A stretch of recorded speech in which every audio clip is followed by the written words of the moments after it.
Hey guys, so this is going to be a quick little video on how to store your soiled pads and just a brief explanation on a simple washing routine.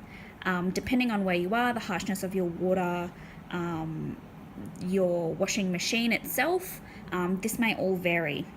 This is what I do, and from my understanding it works for most of the houses in Australia. Who are on standard town water. Again, it can be different from house to house. So I've just used a whole bunch of pads for some water testing. So I've got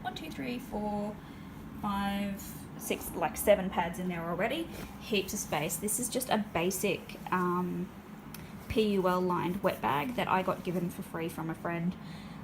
It's probably about 6 or so years old. It was originally for cloth nappies, which is why it's so large. But I love it because I just hang it on a hook in my bathroom. Once I've taken my pad off, I fold it in half. I don't roll it and I don't snap it. The reason I don't roll or snap it is because, well, I'll tell you. So I just fold it in half with the outside out, stick it in, zip it up, and snap on my new pad and off I go. So then when it comes to wash day, which I do every 2 to 3 days depending on how many pads I'm using, and whether or not I fill the bag, which is pretty rare with a bag this size, I can then unzip the bag and tip it straight into my machine. It means that I'm not touching any of the soiled pads, which is awesome. It means that they're not needing to be unsnapped. I used to roll them and snap them in so that I would have to touch all of the soiled pads as I was putting them into the machine, which is not ideal. If you want to do it that way, that's fine. I was doing it because I was worried about my son unzipping the bag, but then I realized I could just hang it in a spot he couldn't reach. And I just kept on telling him, don't touch it, don't touch it. Anyway, so that's why I just fold them. Now for my machine, all that I need to do is I do a cold rinse first. That's going to get out any of the blood or discharge or whatever you're using them for. It's going to get out anything that's in the pad.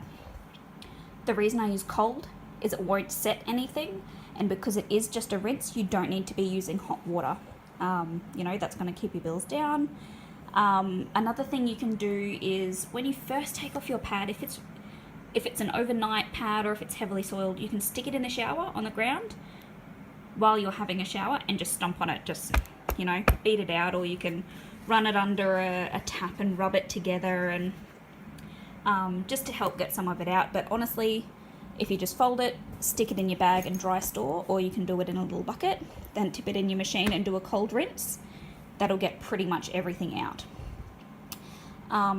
So yeah, I do a cold rinse cycle, just a short cold cycle, and then I chuck in a few more clothes just so that I get the right agitation. So if I just had these in, there wouldn't be anything to help them actually clean, because your washing machine works by rubbing the clothes together to help everything get loose. So if you've only got a handful of clothes in there, it's not actually going to wash them. It will just wet them and stick them in a lump and spin them around the edge of the drum. So chuck in things that are not going to give lint. Don't put towels in, or fluffy socks, or anything that's going to drop lint on it. So I usually put in underpants or my kids' clothes or a couple of shirts, or whatever I have really, so that I get kind of a almost like a stew consistency. I know that sounds weird, but you don't want too much water and you don't want it to be too packed, and you can kind of tell this by lifting up the lid, or having a look. If you have a front loader, just have a look and see how much water is sloshing around. You don't want it runny like soup with a few things floating around in it, because that won't clean it, and you don't want it too packed together because again, they'll just stick together and they won't do anything. Anyway, so then I, chuck in a few extra other items and stick it on my normal wash routine. I don't use hot water. The reason I don't use hot water is our warm cycle is quite warm, I suppose, but I also don't want to damage the PUL in my pads, and I have not had a problem with any, I haven't had any sanitary issues. So I just use a warm, heavy duty cycle, which is a little bit longer. You can leave it in for a soak if you want. And then that's it. I just take it out and I hang them on the line.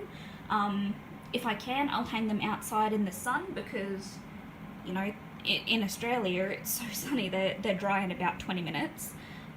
Or I'll hang them inside, or if I, really can't be bothered, I'll snap them together and I'll snap them together and just hang them straight in my wardrobe and chuck the fan on. Not ideal, but if you're short on time or space, it's gonna work and it'll work fine. As long as there's a little bit of air circulating and they're not going to stay wet, so don't stack them up like this. And then once they're dry, you can leave them hanging up in your wardrobe if that's what you've done, or stick them in a drawer, or however you store your pads. As long as it is clean and dry, that's fine. Alright, well, I think that's just about covered it. Let me know if you have any questions. I'm happy to, happy to troubleshoot for you. Sorry, tripping over my own tongue. And yeah, let me know if you liked my video. Give me a little thumbs up. And yeah, I'd love to hear your feedback, any questions you have. Have an excellent day or night, whatever time it is. And I will see you next time.